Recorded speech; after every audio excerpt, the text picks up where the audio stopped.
बच्चों, आज का हमारा पाठ है कक्षा 7 सामाजिक अध्ययन के अंतर्गत हमारा पर्यावरण विषय का पाठ 9 शीतोष्ण घास स्थलों में जीवन। और हम आपको यहाँ पर बता रहे हैं इस पाठ से संबंधित प्रश्नों के उत्तर अभ्यास प्रश्न उत्तर में।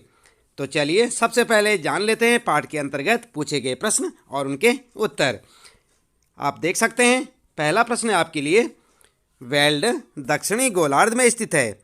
जब वेल्ड में ग्रीष्म ऋतु होती है तो उस समय प्रेयरी में कौन सी ऋतु होगी। और ये प्रश्न बच्चों आपको देखने को मिलेगा 68 नंबर पेज पर।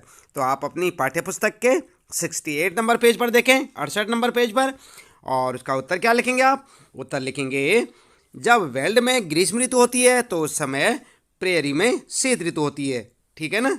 तो इस प्रकार से आप अपना उत्तर लिखेंगे।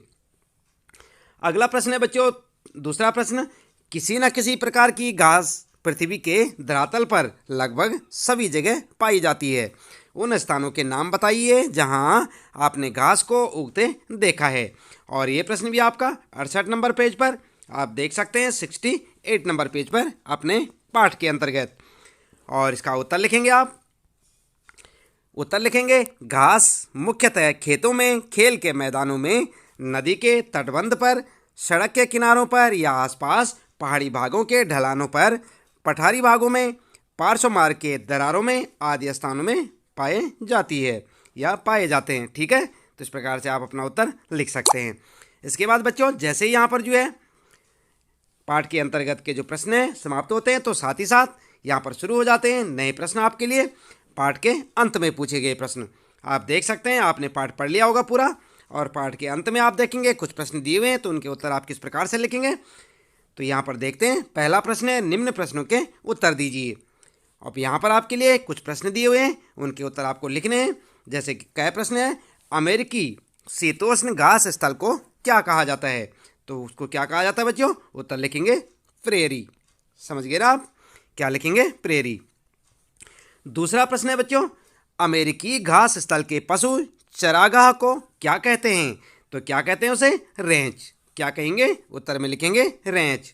और तीसरा प्रश्न है बच्चों, देख सकते हैं आप, गए वाला, वेल्ड को अपवाहित करने वाली नदियों के नाम बताइए। तो नाम बताएंगे आप, उत्तर में लिखेंगे वेल्ड को अपवाहित करने वाली नदियों के नाम क्या क्या हैं? ऑरेंज नदी, लिंगपोपो नदी आदि प्रमुख हैं। तो इस प्रकार से आप अपना उत्तर लिखें और इसे याद करें। अगला प्रश्न है घ वाला, वेल्ड में वर्षा ऋतु कब आती है? तो कब आती है बच्चों? उत्तर में लिखेंगे वेल्ड में वर्षा ऋतु ग्रीष्मकालीन महीनों यानी कि नवंबर, दिसंबर, जनवरी और फरवरी में होती है। ठीक है? तो यहाँ पर जो क्या उत्तर लिखेंगे आप फिर से ध्यान दें, वेल्ड में वर्षा ऋतु शीतकालीन, क्या लिखेंगे? शीतकालीन महीनों नवंबर, दिसंबर, जनवरी, फरवरी में होती है। याद रखें बच्चों, इस प्रकार से लिखेंगे आप, ग्रीष्मकालीन को काट दें। यहाँ पर जो है मिसप्रिंट हो गया है, तो यहाँ पर क्या लिखेंगे आप? शीतकालीन महीनों। अगला प्रश्न है बच्चों, 6 वाला प्रश्न है, दक्षिणी या दक्षिण अफ्रीकी घास स्थल के लोगों का मुख्य व्यवसाय क्या है? तो यहाँ पर जो है इस प्रश्न का उत्तर क्या लिखेंगे आप? उत्तर लिखेंगे दक्षिण अफ्रीकी घास स्थल के लोगों का मुख्य व्यवसाय पशुपालन है। क्या है बच्चों? पशुपालन। उत्तर में लिखेंगे पशुपालन। इसके बाद दूसरा प्रश्न शुरू होता है बच्चों, और दूसरे प्रश्न में यहाँ पर जो है आपने क्या करना है? सही का चिन्ह लगाना है। सही उत्तर पर सही का चिन्ह लगाइए। तो यहाँ पर जो है क्या प्रश्न है आपका, मिसिसिपी नदी अपवाहित करती है किसको?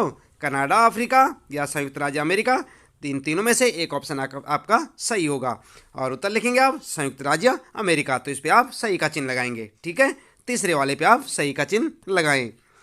अगला प्रश्न है बच्चों, डेकेन्सबर्ग पर्वत किसे घेरते हैं? और यहाँ पर 3 ऑप्शन आपके लिए, प्रेयरी, वेल्ड या पंपास। देख रहे हैं ना आप यहाँ पर? तो आपने पाठ में पढ़ा होगा। उत्तर में क्या लिखेंगे आप? उत्तर में लिखेंगे वेल्ड। देख रहे हैं ना आप? तो यहाँ पर लिखेंगे सही का चिन्ह किस पे लगाएंगे? दूसरे पे, वेल्ड पे। डेकेन्सबर्ग पर्वत किसे घेरते हैं? वेल्ड को। अगला प्रश्न है बच्चों, गया वाला, मेरिनो प्रजाति है किसकी है ये? मछली की, हाथी की या भेड़ की? आपने पाठ पढ़ लिया होगा। उत्तर में लिखेंगे भेड़ की। भेड़ क्या आती है? मेरिनो प्रजाति की। मेरिनो प्रजाति में कौन आती है? भेड़ आती है। उत्तर में क्या लिखेंगे? भेड़। और भेड़ पर आप सही का चिन्ह लगाएंगे। तो ये उत्तर आपका सही होगा। अगला प्रश्न है घ वाला बच्चों, किम्बरले किसके लिए प्रसिद्ध है?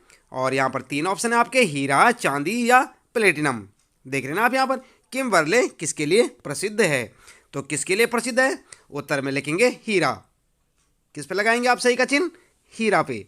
देख रहे हैं ना आप, फर्स्ट पे लगाएंगे आप हीरा। अगला प्रश्न है बच्चों, तीसरा प्रश्न है, निम्नलिखित स्तंभों को मिलाकर सही जोड़े बनाइए। और वहाँ पर आप देख सकते हैं, अपनी पाठ्य पुस्तक में भी देख सकते हैं आप, क में ख, ग, घ और च।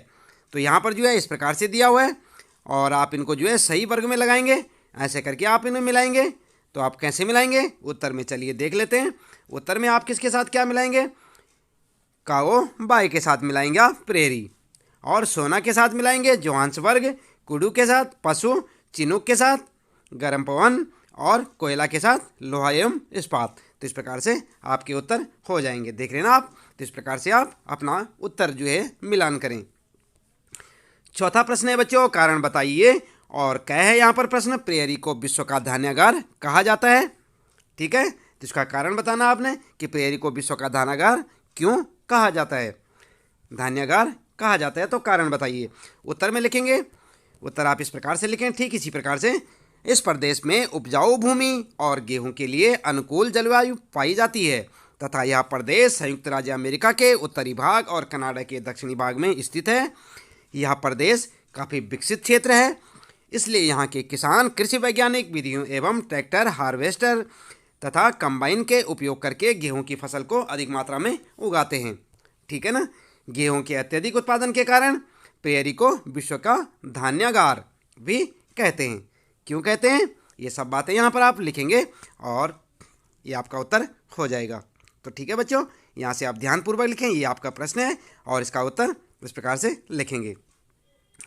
अगला प्रश्न है ख वाला प्रश्न बच्चों, बेल्ट में ऊनी उद्योग का विकास इसका कारण लिखेंगे आप। तो कारण क्या लिखेंगे? उत्तर लिखेंगे बेल्ट में ऊनी उद्योग के विकसित होने के कारण निम्नलिखित हैं। 1, 2, 3, 4 करके लिखेंगे। बेल्ट का अधिकतर भाग घास से ढके हुए हैं। तो पहला है बेल्ट के जो अधिकतर भाग हैं वो किससे ढके हैं? घास से। दूसरा लिखेंगे भेड़ पालन यहाँ के लोगों का मुख्य व्यवसाय है। मेरिनो भेड़ एक लोकप्रिय प्रजाति है और इससे काफ़ी अच्छा ऊन मिलता है। तीसरा पॉइंट लिखेंगे यहाँ शीत ऋतु ठंडी एवं शुष्क होती है। इस दौरान तापमान 5 सेल्सियस से 10 सेल्सियस के मध्य रहता है तथा ग्रीष्म ऋतु काफ़ी छोटी होती है, इसलिए यहाँ ऊनी वस्त्र की मांग काफ़ी अधिक होती है। तो इस प्रकार से आप अपना उत्तर लिख सकते हैं बच्चों। ध्यानपूर्वक लिखें और इसे याद भी करें। 5वां प्रश्न है बच्चों आपके लिए, काफ़ी इंपॉर्टेंट है ये भी। मानचित्र कौशल से संबंधित प्रश्न है। यहाँ पर जो है क्या करेंगे आप? उत्तरी अमेरिका के रेखा मानचित्र पर रॉकी पर्वत, ग्रेट लेक, मिसिसिपी नदी, सास्केचियन नदी, शिकागो और विनिपेग शहर चिन्हित करें। तो ये सारी चीज़ें आपने किस में बतानी है? मानचित्र में। मानचित्र कौशल से संबंधित प्रश्न है, ध्यान देंगे आप। यहाँ पर जो है मानचित्र कौशल से संबंधित प्रश्न है आपका पूरा यहाँ तक। उत्तरी अमेरिका के रेखा मानचित्र पर रॉकी पर्वत क्या क्या दिखाना आपने? एक तो रॉकी पर्वत, एक ग्रेट लेक, एक मिसिसिपी नदी और सास्केचियन नदी, शिकागो और विनिपेग शहर चिन्हित करें। तो उत्तर में आप किस प्रकार से करेंगे? इस प्रकार से आप देख सकते हैं बच्चों। ये आपका जो है मानचित्र आप एक मार्केट से लेंगे, ये आपके पास अगर कहीं से उपलब्ध होता है तो इस प्रकार के एक मानचित्र लें और उसमें आप ये सब चीज़ें यहाँ पर दिखाएंगे। यहाँ पर दिखा सकते हैं बच्चों, जैसे आप देख रहे हैं यहाँ पर सास्केचियन नदी और ये देख रहे हैं ना आप यहाँ पर रॉकी पर्वत, हुरैन फॉल और मिसिसिपी नदी, मिशिगन फॉल, इरी फॉल और ये सब चीज़ें जैसे यहाँ पर आपको दिखाई दे रही हैं, इसी प्रकार से आप इन्हें भरते चले जाएं और आपका उत्तर हो जाएगा। एक बार ध्यान से देखें बच्चों, फिर से देखें, ये आपका उत्तर है और क्या क्या आपने लिखना है इसमें, ये सब चीज़ें आप यहाँ से देख के लिख सकते हैं। दिख रहा है ना आपको? तो ये यहाँ पर जो है इस पाठ से संबंधित प्रश्नों के सारे उत्तर आपके समाप्त हो जाते हैं और मिलते हैं फिर अगली वीडियो में। तो बच्चों इसके साथ ही लेते हैं आपसे विदा। आपका दिन शुभ हो।